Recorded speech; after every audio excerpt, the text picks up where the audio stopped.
앉으셔서 190장 다 같이 찬양하시겠습니다.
안녕하십니까 여러분. 오늘 세 앤드루스 주일 아침 모임에 참석하신 모든 분들을 주님의 이름으로 환영합니다. 오늘 우리가 하나님의 말씀을 듣고 또 우리의 간구를 기도로 말씀드리기 전에 먼저 우리의 죄를 하나님께 자복하고 참여하는 마음으로 회개하여 예수 그리스도의 십자가를 통해 우리에게 값없이 주시는 선물을 용서의 은혜로 우리가 모두 받아야 하겠습니다. 이사야 선지자가 통해 나타나신 하나님의 말씀을 들어보십시오. 여호와께서 말씀하시되 오라 우리가 서로 변론하자. 너희 죄가 주홍 같을지라도 눈과 같이 휘어질 것이요 진홍같이 붉을지라도 양털같이 희게 되리라. 다 함께 회개 기도로 함께 하시겠습니다. 저희들의 창조주이시며 심판관이신 자비하신 하나님, 저희들 모두는 생각과 말과 행동에서 하나님께 범죄한 죄인들임을 고백합니다. 저희들은 온 마음을 다하여 하나님 아버지를 사랑하지도 않았고 저희 이웃들을 저희 자신같이 사랑하지도 못하였습니다. 저희들의 이러한 죄악을 회개하며 하나님께 용서를 간구합니다. 저희들에게 주신 새 생명 가운데 아버지를 사랑하며 순종하면서 살아가도록 저희들에게 힘 주시기를 예수 그리스도의 이름으로 간절히 기도합니다. 아멘.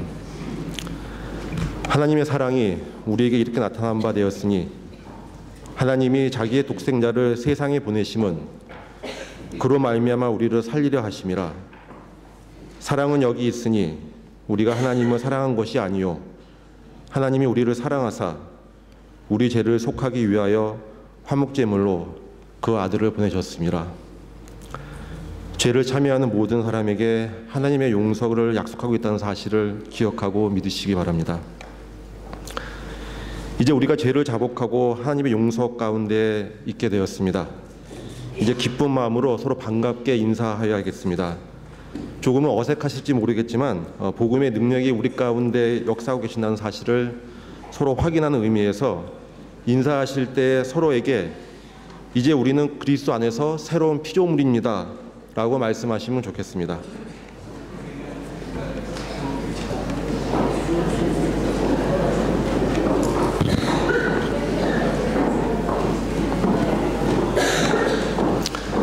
이제 다 함께 일어나셔서 오 놀라운 구세주를 찬송하시겠습니다.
저희 교회 여러 가지 소식들을 여러분과 함께 나누고 우리 함께 기도하는 시간을 갖도록 하겠습니다. 오늘이 우리 재정 헌신 캠페인 마지막 날이 되겠습니다. 여러분 교회 복음 사역에 재정으로 헌신하고 참여하기 원하시는 그런 마음 가지고 계시는 모든 분들께서 필요한 양식을 작성을 하셔서 헌금통에 넣어주시면 오늘 마감하도록 그렇게 하겠습니다. 필요한 양식들은 들어오신 현관에 준비가 되어 있으니까 여러분 필요하신 대로 받아가시면 되겠습니다. 다음 주에는 특별히 저희가 전도 집회를 예정하고 있습니다. 요나서 3장의 말씀을 가지고 우리가 복음을 잘 믿지 않는 분들에게 소개하는 그런 자리가 되게 될 텐데요. 제가 주중에 여러분들에게 이메일로 말씀을 드렸습니다만 혹시 주변에 아직 이 예수 그리스도를 구주로 고백하지 못하시는 그런 분들이 계시면 그분들 위해서 기도해 주시고 초대해 주셔서 그분들이 하나님의 말씀을 잘 듣고 이 용서의 은혜 가운데 우리와 함께 들어가게 되도록 여러분 기도해 주시고 또 인도해 주시면 그러면 대단히 감사하겠습니다. 핵심 주제 연구반이 지난주에 모두 2기가 이제 마쳐지게 되었고요. 3기를 8월 20일 수요일부터 7주 동안 시작하게 됩니다.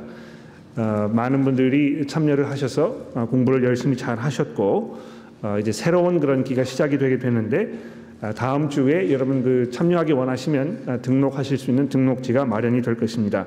그래서 등록비 5불과 함께 우리 임성권 교우님께 등록지를 다음 주날 제출해 주시면 되겠고요. 평상시와 마찬가지로 선착순 15명을 접수하도록 그렇게 하겠습니다. 자, 그와 동시에 저희가 조금 새로운 것을 준비하고 있습니다. 8월 20일 수요일 지나고 나면 바로 그 다음 날 21일 목요일부터 이 핵심 주제 연구반과 이 평행으로 조직 신학 개론반을 제가 개설해서 7주 동안 진행할 예정에 있습니다. 역시 마찬가지로 저녁 8시에 교회에서 모이게 되겠는데요. 이 코스는 핵심 주제 연구반을 수료하신 분들을 위해서 특별히 준비한 것입니다. 그래서 예전에 이 핵심 주제 연구 공부하셨거나 또 이번 기회를 통해서 공부하신 그런 분들 가운데 이 조직 신학이라는 것에 관해서 여러분 조금 더 생각해 보시고 더 배우기 원하시면 여러분들이 등록하셔서 7주 동안 함께 공부할 수 있게 되겠습니다.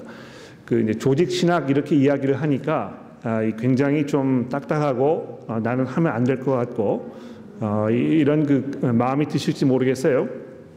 그러나 조직 신학이라는 것은 이제 글자 그대로 우리가 믿는 바를 이렇게 체계적으로 잘 구성을 해서 우리가 뭘 믿고 있는지에 대해서 쉽게 이해할 수 있고 우리의 신앙의 기반을 잘 다지는 그런 훌륭한 그런 공부하는 기회입니다. 그래서 예를 들어서 이 교회 성경에서 이 예수 그리스도 그분에 대해서 과연 뭘 이야기하고 있는지 이제 이런 거를 신학교에서 이제 기독론이라 이렇게 부르는데 기독론에 대해서 우리가 다루게 될 것입니다. 이미 다 알고 있지 않습니까? 이제 이렇게 생각을 하게 될 텐데요. 성경이 이야기하는 이 예수 그리스도에 관한 그런 모든 사실들이 실제로 우리 신앙생활에서 어떤 의미를 가지고 있고 또 어떤 역할을 하는지에 대해서 잘 생각해보는 그런 자리가 되는 것입니다. 또 이 성령에 대해서 이제 성경이 많이 이야기하고 있는데 그런 성령론에 대해서 우리가 다루게 될 것입니다. 또 이 성경에 대해서 이 계시론을 우리가 다루게 될 것입니다. 또 마지막으로 이제 2번에 걸쳐서 이 종말론에 대해서 우리가 다루게 될 것입니다. 우리가 이 말세에 살고 있다고 성경이 이야기하고 있는데 과연 성경이 이야기하고 있는 이 말세에 관한 그 말씀이 무엇인지 우리가 이것을 어떻게 접근해야 될 것인지 이것이 이 성경을 이해하는 데 어떤 의미가 있는지 또 우리가 그리스도인으로 살아가는 매일매일의 삶 속에서 과연 어떤 의미가 있는지에 대해서 잘 정리하는 그런 시간이 되게 될 것입니다. 등록비는 10불이 되겠고요. 그 선착순으로 20명을 받게 되겠는데 역시 다음 주에 그 등록지가 준비가 될 테니까 여러분 작성하셔서 우리 임성권 교우님께 제출해 주시기를 바랍니다. 자, 여러분 그 들어오실 때 받으신 주보에 보시면 이런 그 용지가 준비가 되어 있을 것입니다. 어떤 분들은 흰색 용지일 것이고 어떤 분들은 노란색 용지라고 생각이 되는데 거기 제목으로 기독교 변증 이렇게 되어 있습니다. 제가 주중에 이제 이메일을 여러분들에게 보내드렸습니다만 우리가 믿지 않는 분들과 이 복음에 대해서 우리의 신앙에 대해서 이야기를 할 때 종종 우리가 대답하기 곤란한 아주 난감한 그런 질문들을 우리가 받게 됩니다. 이 질문들을 우리가 어떻게 잘 대처하고 설명해 드릴 것인가 이런 것을 우리가 생각해 보는 것을 이 기독교 변증이라고 하게 됩니다. 가령 예를 들어서 현대 사회에 이 과학이 많이 이제 발전이 되었기 때문에 이 신앙이라는 것은 이거 미신 아닙니까? 성경이 이야기하는 이런 그 여러 가지 기적이라든지 이런 것들이 옛날 사람들이 미개한 시대에서 살고 있었을 때의 생각에는 그런 어리석은 것이 아닙니까? 뭐 이런 질문들을 우리가 받게 되는 것이죠. 또 이 하나님이 계신다면 왜 이 세상에 이렇게 그 악이 많이 있는 것입니까? 이런 질문들을 받게 되면 그분들에게 우리가 설득력 있게 이 복음을 잘 설명할 수 있는 그런 그 준비가 되어 있어야 할 것입니다. 그래서 저희 교회 그 선교부에서 이 기독교 변증 코스를 우리가 준비를 해서 우리 교우 여러분들 잘 훈련시켜 드리는 그런 그 기회를 지금 가져보려고 합니다. 그 원래 계획은 이 화면에 보시는 대로 7월 27일 주일부터 시작을 해서 이제 5주 동안 이거를 진행하려고 생각을 하고 있는데 오늘 아침 그 회의를 하면서 미리 그 시간을 정해놓지 말고 시작하는 날은 27일입니다만 일단 그 어떤 질문들이 들어오는지 우리가 좀 확인을 먼저 해보자 이렇게 오늘 결정을 했습니다. 그래서 여러분 지금 이 자리에서 여러분이 그 과거에 믿지 않는 분들과 대화를 나누시면서 기독교 신앙에 대해서 대답하기 곤란하셨던 그런 질문들 이런 게 있으시면 지금 좀 적어 보시겠습니까? 잠시 후에 우리 그 안내위원 여러분들께서 이제 이거 걷어 주시게 될 텐데요. 여러분들이 이거 적어 내시면 우리가 이거를 잘 추려 가지고 어떤 질문들을 다룰 것인지 목록을 쭉 만들어서 며칠 날 몇 시에 이걸 다룰 것인지 여러분들에게 나누어 드리고 코스를 진행할 예정에 있습니다. 잠시 시간을 내셔서 옆에 계시는 분과 뭐 좀 대화를 나누셔도 좋겠고 또 여러분 꼭 그 다루었으면 좋겠다 하는 질문들이 있으시면 적어주시고 그 다음에 잠시 후에 우리 안내하시는 분들 나오셔서 이거 좀 수고해 주시면 그러면 감사하겠습니다. 잠깐 제가 시간을 드릴 테니까 적어보시기를 바랍니다.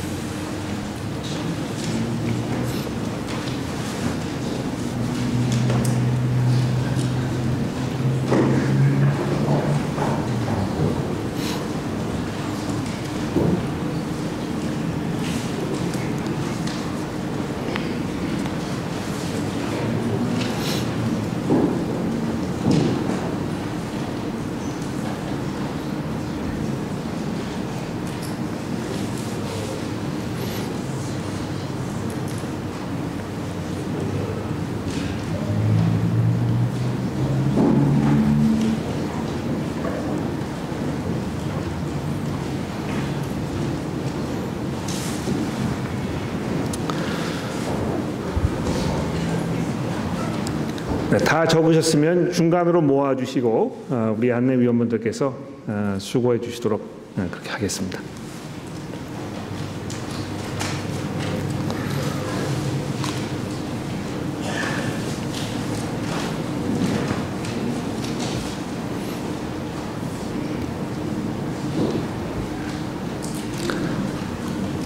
많은 분들이 열심히 적고 계시는데요. 아마 그 좋은 그런 훌륭한 코스가 되지 않을까 제가 벌써 기대감이 넘쳐납니다.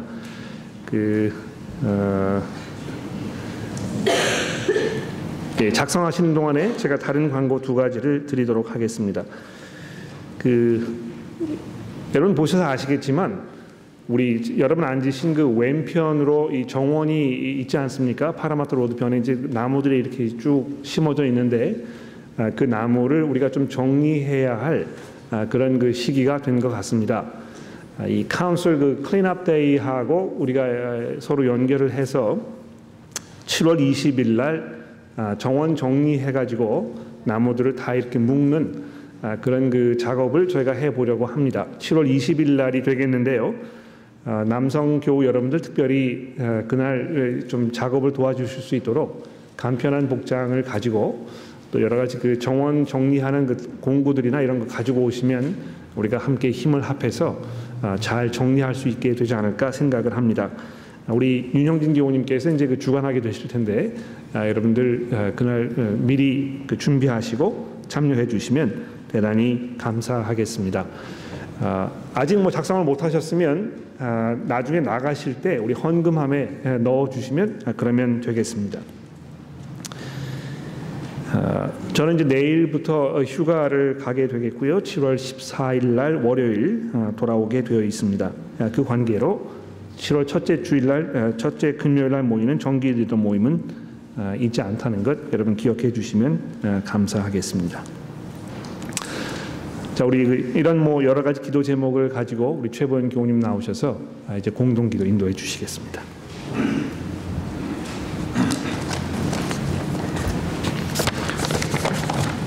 기도하시겠습니다.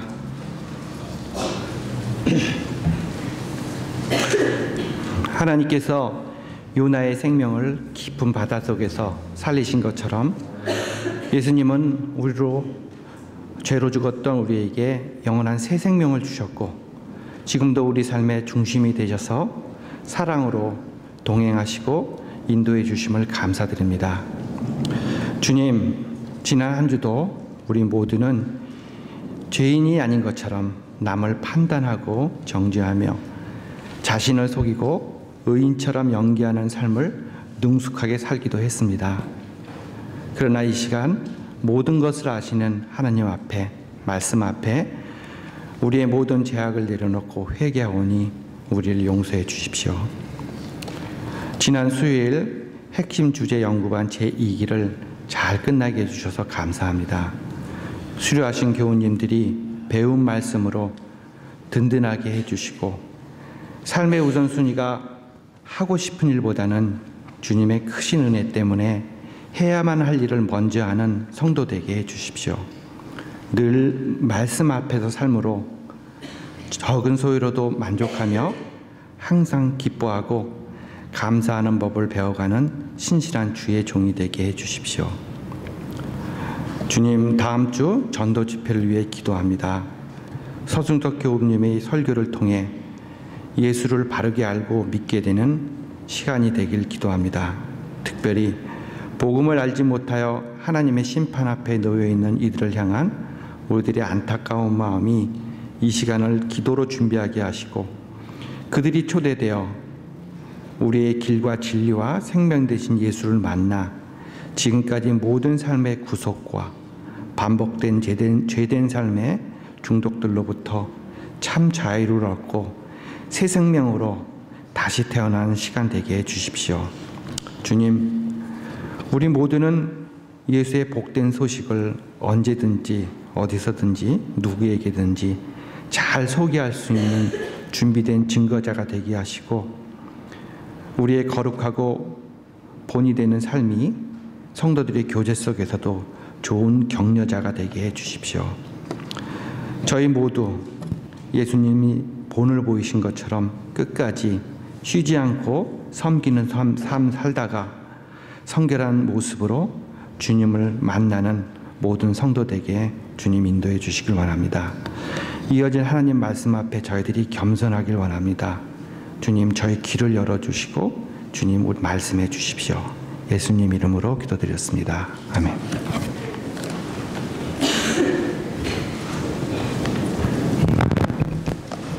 오늘 구약 성경 말씀은 요나서 2장 1절에서 10절입니다.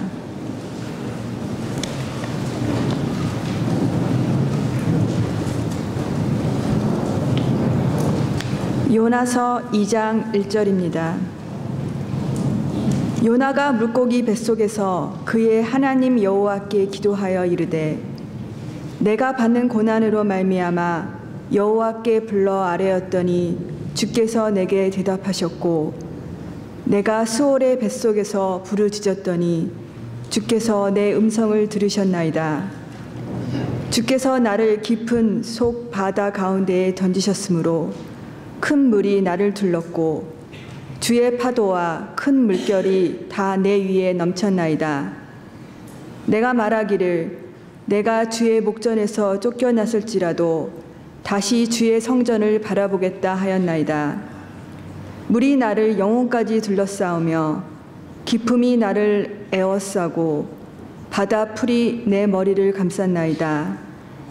내가 산의 뿌리까지 내려갔사오며 땅이 그 빗장으로 나를 오래도록 막았사오나 나의 하나님 여호와여 주께서 내 생명을 구덩이에서 건지셨나이다. 내 영혼이 내 속에서 피곤할 때에 내가 여호와를 생각하였더니 내 기도가 주께 이르렀사오며 주의 성전에 미쳤나이다. 거짓되고 헛된 것을 숭상하는 모든 자는 자기에게 베푸신 은혜를 버렸사오나 나는 감사하는 목소리로 주께 제사를 드리며 나의 서원을 주께 갚겠나이다. 구원은 여호와께 속하였나이다 하니라. 여호와께서 그 물고기에게 말씀하시매 요나를 육지에 토하니라.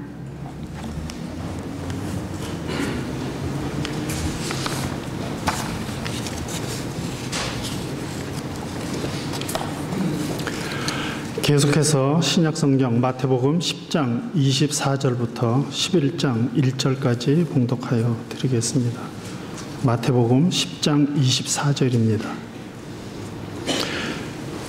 제자가 그 선생보다 또는 종이 그 상전보다 높지 못하나니 제자가 그 선생 같고 종이 그 상전 같으면 조카도다. 집 주인을 바알세불이라 하였거든 하물며 그 집 사람들이랴. 그런즉 그들을 두려워하지 말라. 감추인 것이 드러나지 않을 것이 없고 숨은 것이 알려지지 않을 것이 없느니라. 내가 너희에게 어두운 데서 이루는 것을 광명한 데서 말하며 너희가 귓속말로 듣는 것을 집 위에서 전파하라.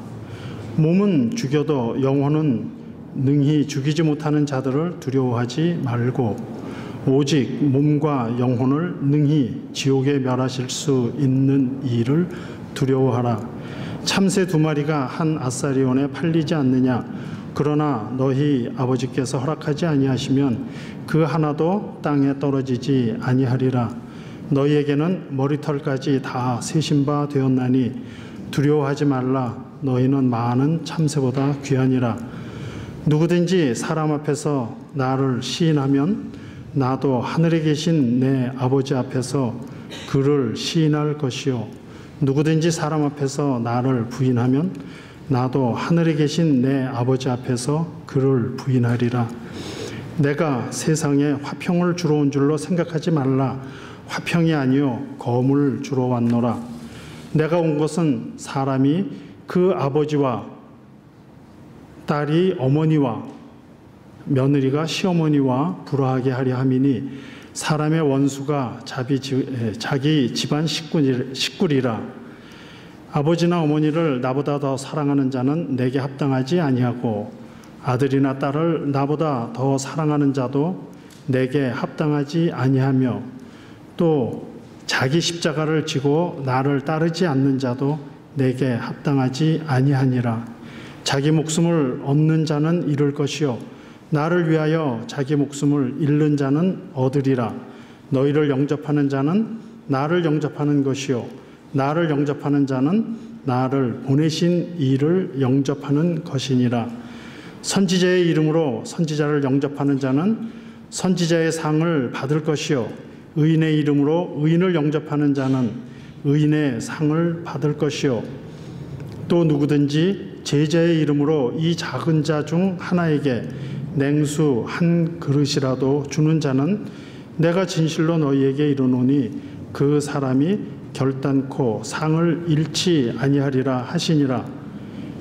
예수께서 12 제자에게 명하시기를 마치시고 이에 그들의 여러 동네에서 가르치시며 전도하시려고 거기를 떠나 가시니라.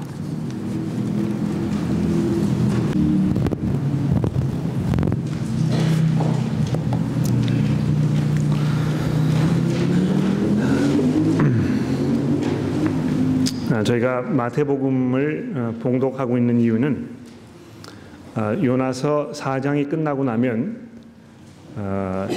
그 신약 성경과 요나라는 그 주제로 설교를 하게 되어 있습니다. 그때 이제 우리가 이 마태복음 12장의 말씀을 우리가 보게 될 텐데, 요나서를 우리가 살펴보면서 지금 현재 마태복음을 봉독하는 것은 그것을 준비하기 위한 것입니다. 갑자기 우리가 그 마태복음의 말씀을 듣지 아니하고 예수님께서 마태복음 12장에서 요나에 대해서 말씀하실 수밖에 없었던 그 이유가 무엇인지에 대한 그 상황적 이해를 우리가 얻기 위해서 지금 마태복음을 봉독하고 있는 것이니까 여러분 그렇게 알아주시면 되겠습니다. 잠시 기도하고 요나서 2장 말씀을 살펴보도록 하겠습니다. 기도합시다. 하나님 아버지 감사합니다. 저희들에게 귀한 하나님의 말씀을 허락하셔서 저희가 이 말씀을 읽으며 묵상하며 설교를 들으며 또 우리의 마음과 생각을 돌아보는 귀한 자리를 허락하여 주셨으니 하나님, 저희가 이 시간을 낭비하지 아니하고 주의 말씀에 집중하며 저희의 몸과 마음과 영혼이 하나님 앞에 온전히 연락되기 위하여 우리가 잘 준비되는 그런 귀한 시간이 되게 도와주시기를 우리 구주 예수 그리스도의 이름으로 간절히 기도합니다. 아멘. 우리가 하나님을 안다는 것은 이 세상 그 무엇과도 비교할 수 없는 크고 놀라운 그런 축복입니다. 그냥 정확하지 않고 또 분명하지 못한 그런 정보로 얼룩져 있는 그런 그 망가진 지식이 아니라 이 성경을 통해서 만나게 되는, 그렇게 해서 알게 되는 그 하나님을 안다는 것은 얼마나 크고 놀라운 기쁨이요 은혜인지 이 세상의 그 무엇과도 비교할 수가 없습니다. 왜 그렇습니까? 성경을 통해 만나는 하나님은 정말 은혜가 풍성하신 하나님이시고 우리가 말로 형언할 수 없는 크고 놀라운 사랑의 하나님이시기 때문에 그렇습니다. 그리고 그 하나님을 바로 나의 하나님이라고 고백하게 되었을 때 우리는 이 세상 그 무엇과도 비교할 수 없는 아주 귀한 보물을 갖게 되는 것입니다. 여러분, 우리가 지난주부터 시작한 이 요나서 시리즈를 통해서 이러한 사실들을 다시 한번 반복해서 경험하게 되는데요. 오늘 설교를 들으시면서 교우 여러분들 마음 가운데 정말 그런 고백이 함께 있어지게 되기를 간절히 기도하는 마음으로 오늘 2장의 말씀을 한번 살펴보려고 합니다. 지난주에 이 형편없는 선지자의 모습을 우리가 잠시 살펴보았습니다. 얼마나 이 요나라는 이 인물이 성경에 형편없는 인물이었는지, 하나님의 그 명령을 거부하고 엉뚱한 방향으로 도망을 가버리는 그러한 그 선지자의 모습을 우리가 살펴본 것입니다. 그냥 단순히 하나님의 명령을 거부했다는 데서 이 선지자의 어리석은 모습이 발견되는 것뿐만이 아니고요. 더 나아가서 하나님께서 가지고 계셨던 그런 이 인류를 향한 그 깊은 사랑의 마음, 그것을 도무지 공유하지 못하고 그 냉랭하고 차가운 마음으로 멸망해 가는 니느웨 사람들을 무관심으로 대했던 그런 그 사랑 없는 선지자의 모습을 우리가 지난주에 살펴보게 된 것입니다. 그런데 그런 그 선지자의 모습과 이 하나님의 모습이 아주 극렬하게 대비되고 있는 것을 우리가 보게 되는 것이죠. 선지자의 그런 그 냉랭한 모습과 비교해서 이 1장에서 등장한 하나님은 어떠한 분이십니까? 니느웨를 깊이 사랑하셨던 그런 하나님이시라는 것입니다. 너는 일어나 저 큰 성 니느웨로 가서 그것을 향하여 외치라. 그 악독이 내 앞에 상달되었음이니라. 하나님께서 그 성을 바라보시면서 안타까운 마음으로 정말 이 하나님의 심판을 받을 수밖에 없는 그 성을 바라보시면서 그들이 회개하기를 원하셨고 그렇게 할 수 있도록 기회를 제공하셨다는 것입니다. 정말 하나님을 알지도 못하고 하나님을 알고 싶어하지도 아니하였고 또 무엇보다도 하나님의 백성들을 원수처럼 생각해서 그들을 말살시켜 버리려고 작정했던 이 아수르 제국의 성 니느웨 사람들을 하나님께서 그 품에 안으셨던 것입니다. 얼마나 하나님께서 사랑이 풍성하시고 긍휼이 넘쳐나시는 그러한 분이신지 우리가 지난주에 확인해 보게 된 것입니다. 뿐만 아닙니다. 니느웨 사람들을 향해서 복음을 선포하도록 요나를 보내기 원하셨던 하나님께서는 동시에 요나로 인해서 정말 삶의 그 마지막 부분까지 갔던 이 사공들의 삶도 하나님께서 변화시키셨던 것을 우리가 지난주에 살펴보았습니다. 이 사공들은 본문이 이야기하고 있는 것처럼 그저 자기 나름대로의 신들을 섬기면서 자기 멋대로 살아왔던 그러한 사람들입니다. 요나가 그 배에 타고 있지 않았으면 그 사람들도 역시 니느웨 사람들과 마찬가지로 하나님의 심판을 피할 수가 없는 그러한 존재들임이 분명합니다.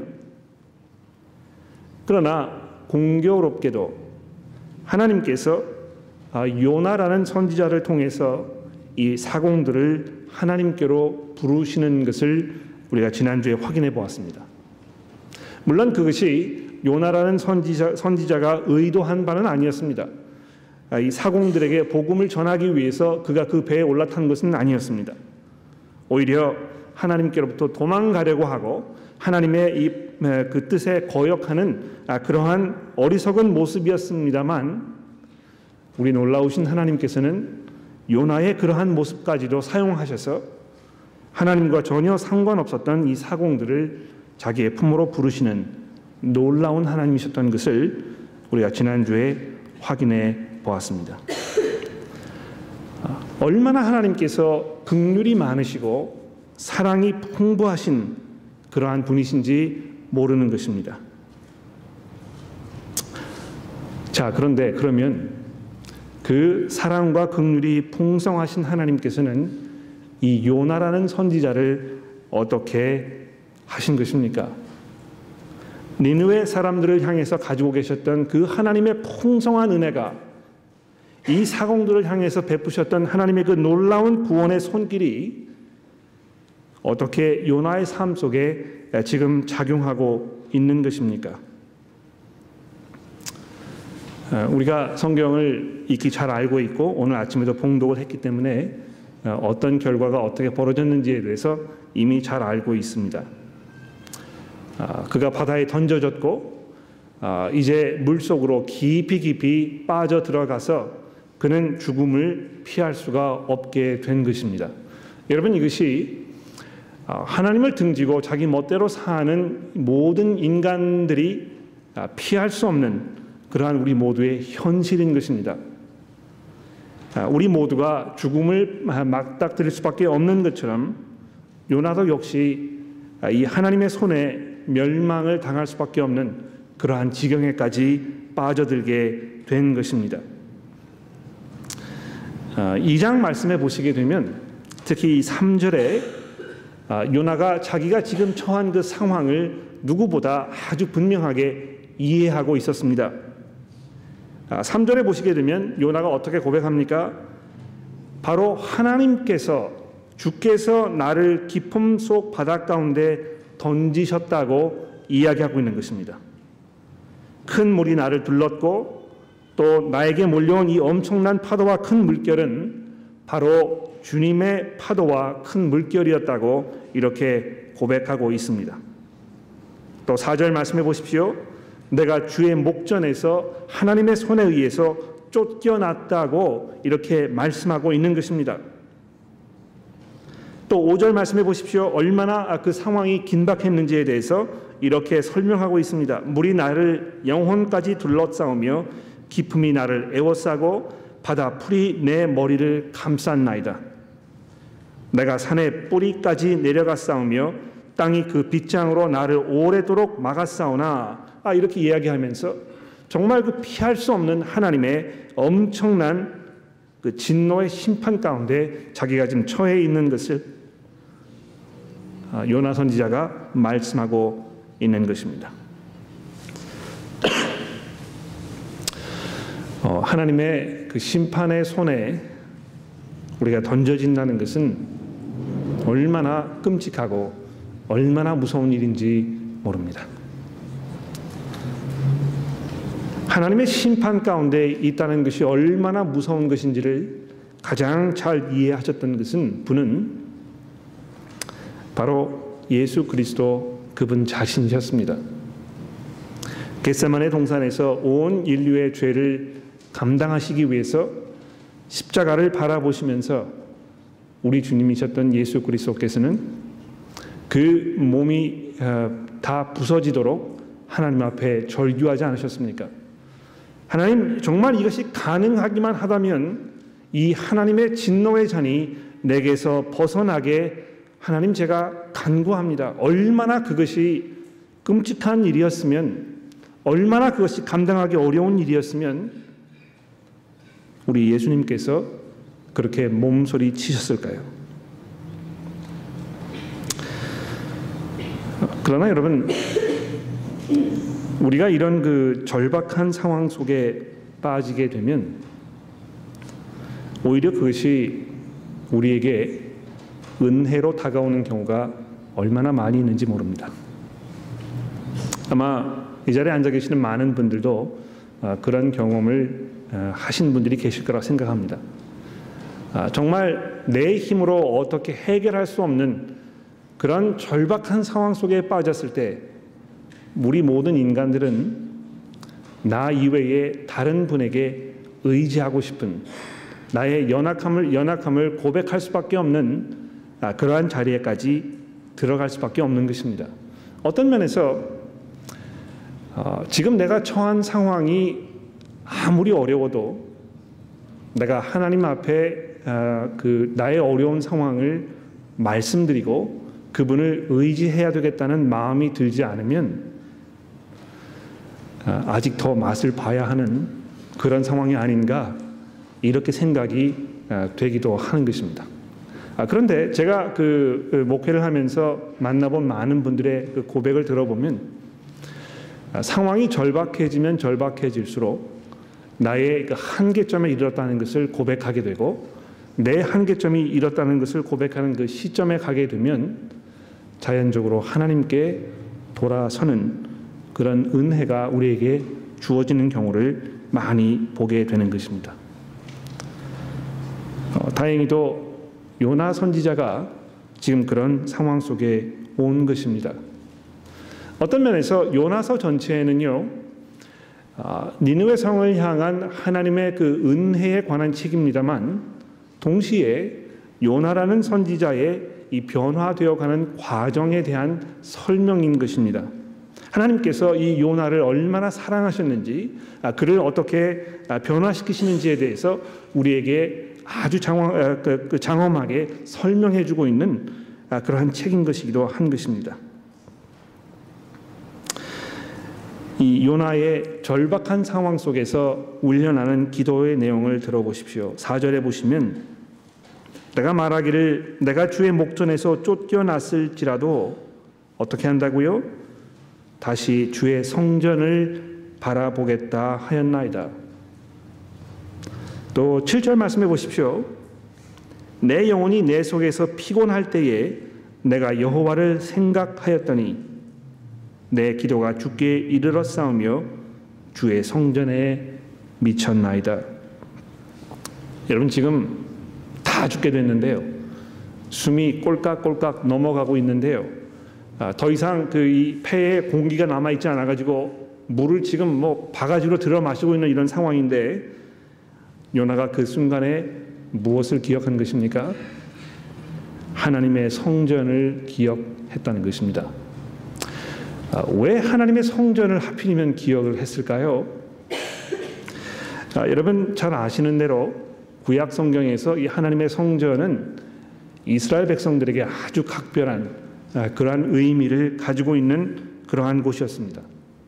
하나님께서 이 온 세상의 주인이시기 때문에 모든 곳에 계시는 하나님입니다만 특별히 이 성전에 하나님께서 임하시겠다고 약속하셨던 것입니다. 그래서 하나님을 만나려면 그 성전에 가서 하나님께 제사를 드려야 하는, 그래야 비로소 하나님과 화해할 수 있게 되는 그러한 그 상황이 구약 시대에 있었던 것입니다. 그래서 열왕기상에 보시게 되면 이 솔로몬 왕이 성전을 지은 다음에 열왕기상 8장에 보시면 그 성전을 하나님께 봉헌하는 그러한 그 장면이 설명이 되고 있는데요. 솔로몬 왕이 하나님께 이 성전을 봉헌하면서 어떻게 기도했습니까? 열왕기상 8장 30절 말씀에 보시게 되면 이렇게 기도합니다. 주의 종과 주의 백성이 이곳을 향하여 기도할 때에, 즉 성전을 향해서 기도할 때에 주께서는 그 간구함을 들으시되 주께서 계신 곳 하늘에서 들으시고 또 들으사 사하여 주옵소서. 또 41절에 보십시오. 또 주의 백성 이스라엘에게 속하지 아니한 자 곧 주의 이름을 위하여 먼 지방에서 온 이방 사람이라도 그들이 주의 크신 이름과 주의 능한 손과 주의 펴신 팔의 소문을 듣고 와서 이 성전을 향하여 기도하거든 주는 계신 곳 하늘에서 들으시고 이방인이 주께 부르짖는 대로 이루사 땅의 만민이 주의 이름을 알고 주의 백성 이스라엘처럼 경외하게 하시오며 또 내가 건축한 이 성전을 주의 이름으로 일컫는 줄 알게 하옵소서. 그렇습니다, 여러분. 이 성전은 구약시대에 이스라엘 백성들의 그 신앙의 가장 중심에 서 있는 그러한 곳이었던 것입니다. 바로 거기에 하나님이 계셨기 때문에 그런 것입니다. 하나님을 만나려면 바로 거기를 갔어야 했고, 그래서 성전을 향해서 이스라엘 백성들이 기도하게 되었던 것입니다. 여러분 잘 아시는 대로 다니엘이 바벨론에 끌려갔을 때 매 그 아침마다 이 예루살렘이 있는 그곳을 향해서 창문을 열어놓고 하나님께 기도했다고 이렇게 이야기하고 있습니다. 이런 절박한 상황 속에서 요나가 그 성전의 의미를 잘 이해하고 하나님께 간구한 것입니다. 그런데 놀라운 사실은 이 형편없는 이 선지자가 자기의 그 목숨이 끊어져가는 이 절박한 상황 속에서 하나님께 돌아서서 하나님의 용서를 구했을 때 하나님께서 그의 기도를 들으셨다는 것입니다. 얼마나 괘씸했을까요? 그렇지 않았겠습니까? 여러분 여러분과 저 같으면 신의를 저버리고 또 나에게 마음에 상처를 주고 그래서 이 나에게 피해를 준 그런 사람들 정말 괘씸하지 않습니까? 좀 어떻게 해가지고 그 사람도 똑같은 그런 상황 속에 빠졌으면 좋겠다고 생각하는 것이 우리 인간들의 죄악된 모습입니다. 그렇지 않습니까? 저가 하나님이었으면 이 요나 선지자의 이런 모습이 정말 괘씸해서 쳐다보지도 않았을 거라고 생각을 합니다. 집에서 아이들 길러보시면 그런 마음이 종종 들지 않습니까? 부모님의 말을 듣지 않고 자기 멋대로 계속 반복해서 이 엉뚱한 방향으로 갔다가 한번 된탕 그 대가를 치르게 되면 부모님으로 사랑하는 마음이 분명히 있습니다만 또 그런 마음이 들지요. 너 이 녀석 쌤통이다. 맛을 좀 톡톡히 한번 봤지? 이런 생각이 들게 되는 것입니다. 저도 그런 마음이 있거든요. 우리 아들 녀석 얼마나 말을 잘 듣지 않는지 자기 멋대로 가다가 한번 그 사고를 치게 되면 제 마음속에 통쾌한 마음이 드는 것입니다. 그런데 하나님께서 그렇게 째째하게 좁은 마음으로 요나를 대하지 아니하시고 그 속에서 울부짖는 요나의 기도를 하나님께서 들으신 것입니다. 이 1절 말씀해 보십시오. 요나가 물고기 뱃속에서 그의 하나님 여호와께 기도하여 이르되 내가 받는 고난으로 말미암아 여호와께 불러 아뢰었더니 주께서 내게 대답하셨고 내가 스올의 뱃속에서 부르짖었다니 주께서 내 음성을 들으셨나이다. 여러분, 이것이 얼마나 우리에게 큰 위로와 격려의 말씀이 되는지 모릅니다. 여러분, 하나님께서는 분명히 우리의 기도를 들으시는 분이십니다. 특히 우리가 정말 절박한 상황 속에 빠져 있을 때에 우리의 기도를 외면하지 않으시는 우리의 아버지이신 것입니다. 오히려 우리가 절박한 상황 속에서 기도하지 아니하고 그저 우리의 멋대로, 우리의 힘으로, 우리의 능력으로 이 문제를 해결하려고 했을 때에 그것은 우리의 이 죄악된 모습이 철저하게 열매를 맺고 있는 그러한 모습이라는 것을 이 시간 기억하게 되는 것입니다. 니느웨 성을 향해서 깊은 애정의 마음을 가지고 계셨던 그 하나님께서 죽어가는 사공들, 하나님을 전혀 알지 못했던 그 이방 사공들을 향해서 그 사랑의 마음을 품으셨던 이 하나님께서는 역시 마찬가지로 요나를 향하여도 깊은 사랑의 마음을 가지고 계셨던 것입니다. 자, 그런데 보십시오. 전혀 예상치 못했던 구원자가 등장한 것입니다. 누가 하나님께서 이러한 방법으로 요나를 구원하실 것이라고 상상이나 했을까요? 엉뚱하게도 큰 물고기가 나타나서 요나를 집어 삼켰다고 성경이 우리에게 증거하고 있습니다. 얼마나 그 독특한 방법으로, 아무도 예상치 못했던 방법으로 하나님께서 이 일을 행하시는지 모릅니다. 오히려 이러한 그 사실을 읽으면서 많은 사람들이 조롱합니다. 이것은 그 역사적인 그런 기록이 아니다.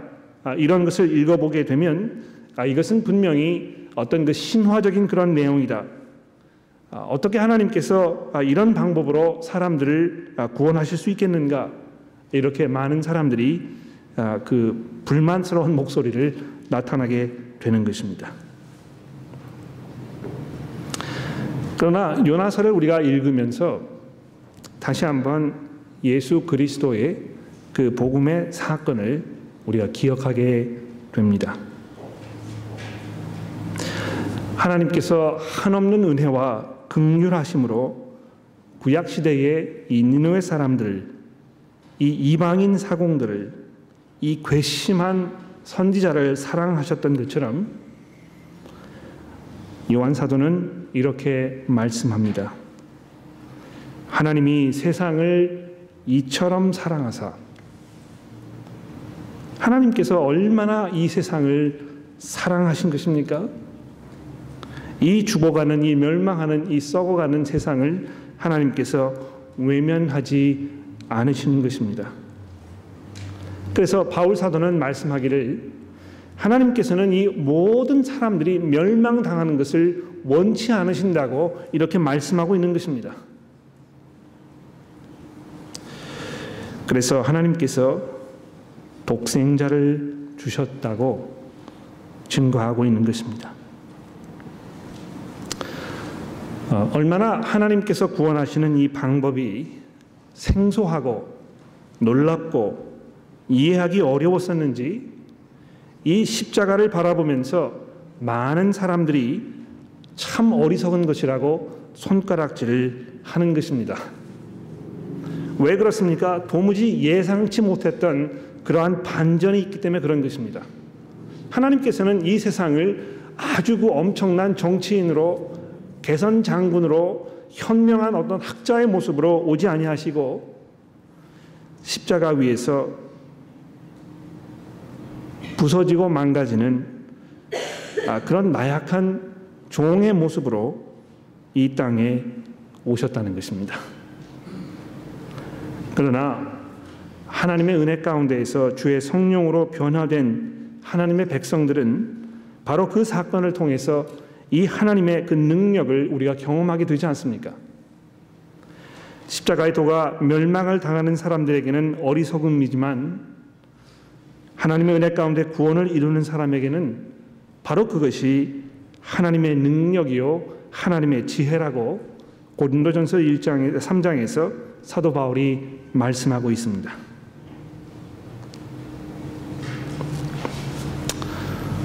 우리가 이런 하나님의 은혜와 하나님의 사랑을 기억했을 때 우리 마음 가운데 어떤 그 일이 벌어져야 하겠습니까? 요나 선지자는 뱃속에서 이런 하나님의 그 물고기 뱃속에서 이런 하나님의 은혜를 경험하면서 오늘 기도를 이렇게 마치고 있습니다. 9절 말씀해 보십시오. 8절입니다.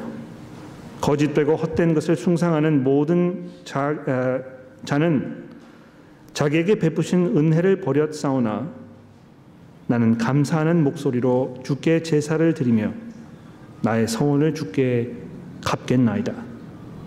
구원은 여호와께 속하였나이다 하였다는 것입니다. 그렇습니다, 여러분. 하나님의 은혜를 깊이 이해하고 경험해서 거듭난 삶을 살고 있는 하나님의 백성들이 보여야 할 마땅한 그 모습은 감사와 헌신의 찬송인 것입니다. 제가 저희 교회 성도 여러분들 그 찬송하는 모습을 제가 이 앞에 앉아 있기 때문에 잘 바라볼 수가 없습니다. 그러나 한 가지 분명히 아는 것은 정말 하나님의 은혜 가운데 있는 성도들은 우리가 함께 모였을 때 이 감사하는 마음, 기뻐하는 마음을 주체하기가 참 어렵습니다.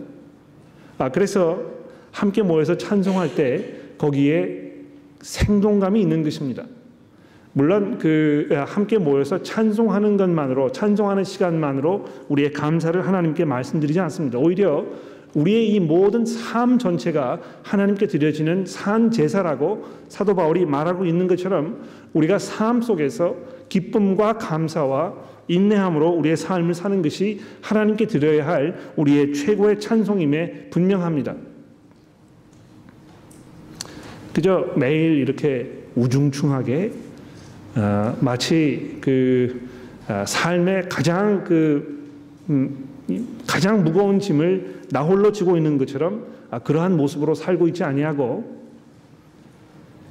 우리가 환난 중에 있지만 기뻐하며 인내하면서 찬송할 수 있는 그 이유는 우리가 하나님의 사랑 가운데 있다는 것을 이해하기 때문에 그런 것입니다. 그런데 그러한 그 우리의 감사하고 감격하는 마음이 우리가 함께 모였을 때 특히 우리가 주의 말씀을 듣는 그 일에 집중하는 이 자리에서 우리가 표현되어야 되지 않을까 그렇게 생각합니다. 여러분 기쁜 마음으로 감격하는 마음으로 찬송하시고 또 여러분의 그 감사하는 마음을 하나님께 잘 표현하셨으면 참 좋겠습니다. 우리 그 찬양팀 여러분들이 우리 이 찬양을 잘 도와드리기 위해서 얼마나 많이 수고하시고 헌신하는지 모릅니다. 그분들 격려해 주시고 또 힘내시도록 여러분 위로해 주신 것도 얼마나 아름다운 일인지 모른다고 생각을 합니다. 그러나 그것으로 끝입니까? 거기에서 요나서가 끝나고 있는 것입니까? 많은 질문들이 우리 머릿속에 스쳐 지나가지 않을 수 없습니다. 이제 요나는 어떻게 할 것인가? 이런 하나님의 그 은혜를 경험했던 요나는 과연 어떤 모습으로 이제 우리 앞에 나타날 것인가?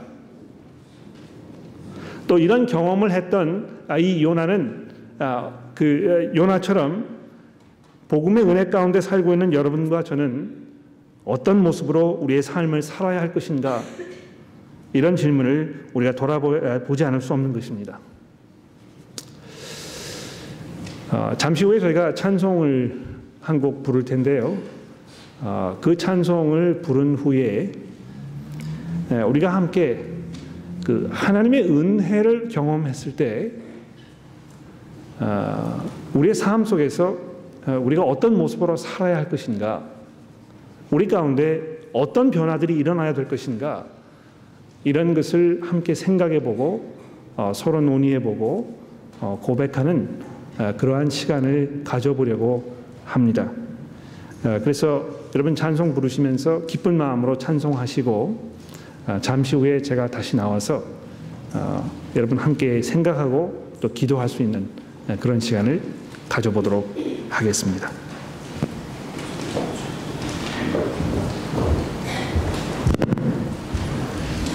찬송 146장 다 같이 찬양하시겠습니다. 예수의 정한 복음 정하에 퍼지니 어두운 나라 백성의 말씀 듣도다 주님을 믿으면 마음이 있으니 반갑게 만드니 감사함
여러분의 삶 가운데 감사와 기쁨이 있으십니까? 하나님의 그 깊은 놀라운 은혜 가운데 여러분 경험하면서 살고 계십니까?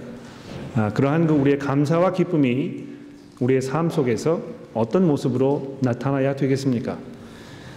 설교를 들으신 후에 우리 그 하나님의 은혜를 우리가 어떻게 삶 속에 감사함으로 표현해야 될지 우리 잠시 생각하고 돌아보는 그런 시간을 가져봅시다. 옆에 계시는 분들과 함께 여러분의 삶 속에서 어떤 모습으로, 어떤 방법으로, 어떤 그 선택을 통해서 우리의 감사를 표현해야 할지 잠시 한번 나눠보시고 생각하시고 그리고 잠시 후에 우리 함께 기도하는 시간을 가져보도록 하겠습니다. 잠깐 나눠보십시오.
네, 됐습니다, 여러분. 아마 여러 가지 생각과 또 그런 결신들이 있을 거라고 생각을 합니다만, 제가 한 가지 특별히 여러분에게 당부를 드리고 싶은 말씀이 있다면,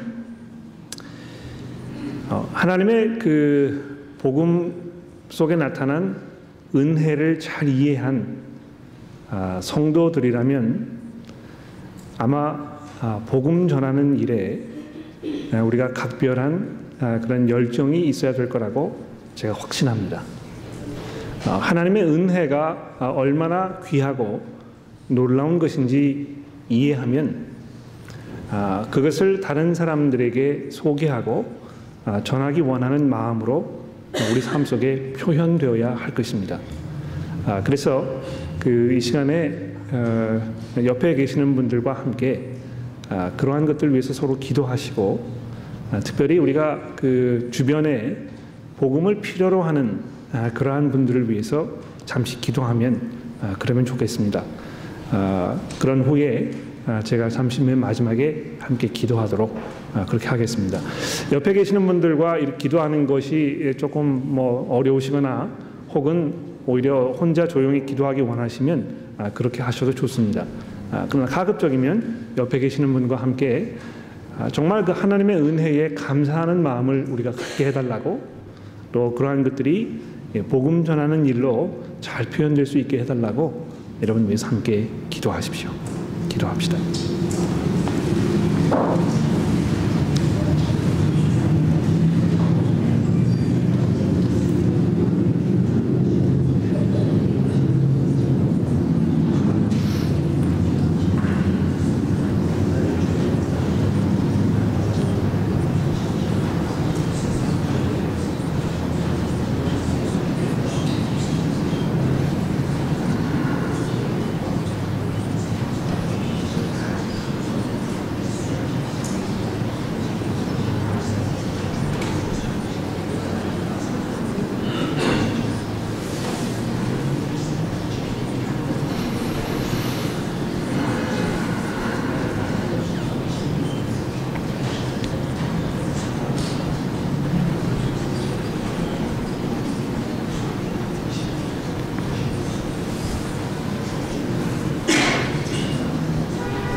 함께 기도하겠습니다.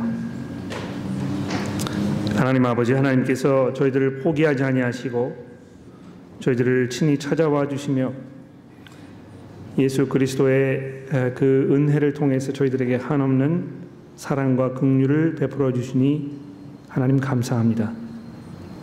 하나님께서 저희를 대해서 오래 참으시고 오래 인내하시며 저희를 품어 주셨사오니 하나님, 저희가 서로를 향해서 그러한 마음으로, 그러한 모습으로 살아가기를 원합니다. 주께서 저희를 용서하시고 인내하셨던 것처럼 저희가 서로를 향해서 사랑과 인내로 대하기를 원합니다. 하나님의 은혜를 깊이 입은 저희들이 주변에 있는 다른 형제 자매들을 사랑하지 못하고 그들을 해하려고 하는 그러한 어리석은 마음이 있다면 저희를 용서하여 주시고 하나님의 은혜 가운데에서 감사와 기쁨으로 우리 형제 자매들을 서로 대할 수 있게 되기를 하나님 간절히 기도합니다. 하나님, 특별히 우리 주변에 하나님의 심판 가운데 멸망할 수밖에 없는 수많은 사람들이 있는 것을 이 시간 기억합니다. 저희가 하나님의 그 은혜를 경험하였을 때 그들을 외면하지 않게 저희를 도와주시고, 요나의 그 강박한 모습처럼 무관심으로 등을 돌리지 아니하도록 하나님 저희를 변화시켜 주시기를 간절히 기도합니다. 우리가 복음을 향한 열정으로 예수 그리스도의 영광이 온 세상에 알려지기 원하는 그러한 염원하는 마음으로 주변에 있는 분들을 설득하게 하시고 그들을 위해서 기도하게 하시며 그들에게 복음을 소개할 수 있는 그런 지혜와 힘과 용기를 저희 모두에게 허락하여 주시기를 하나님 이 시간 간절히 기도합니다. 예수 그리스도의 이름으로 간절히 기도합니다. 아멘. 자, 잠시 후에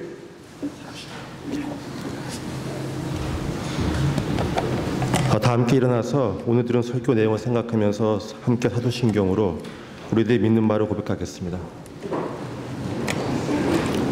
전능하사 천지를 만드신 하나님 아버지를 내가 믿사오며 그 외아들 우리 주 예수 그리스도를 믿사오니 이는 성령으로 잉태하사 동정녀 마리아에게 나시고 본디오 빌라도에게 고난을 받으사 십자가에 못 박혀 죽으시고 장사한 지 사흘 만에 죽은 자 가운데서 다시 살아나시며 하늘에 오르사 전능하신 하나님 우편에 앉아 계시다가 저리로서 산 자와 죽은 자를 심판하러 오시리라. 성령을 믿사오며 거룩한 공회와 성도가 서로 교통하는 것과 죄를 사하여 주시는 것과 몸이 다시 사는 것과 영원히 사는 것을 믿사옵나이다. 아멘. 다 함께 폐회기도 하신 후에 폐회 찬송하시겠습니다. 폐회 찬송은 하나님의 말씀을 들은 우리가 이제 하나님께 헌신을 새로이 다지는 마음으로 드리는 기도의 내용이라는 것을 염두에 두시고 찬송하시면 좋겠습니다. 폐회기도 하시겠습니다. 우리 주 예수 그리스도의 은혜와 하나님 아버지의 사랑과 성령의 교제가 우리 무리와 함께 하시기를 예수 그리스도의 이름으로 기도합니다. 아멘. 211장 찬양을 할 텐데요. 이게 저기 두 가지로 나눠 있어요. 근데 가사 오 놀라운 십자가 그 저 안까지 그 전까지 끊겠습니다. 위에 그 저 가사가 올라가 있으니까 그대로 하시면 되겠습니다.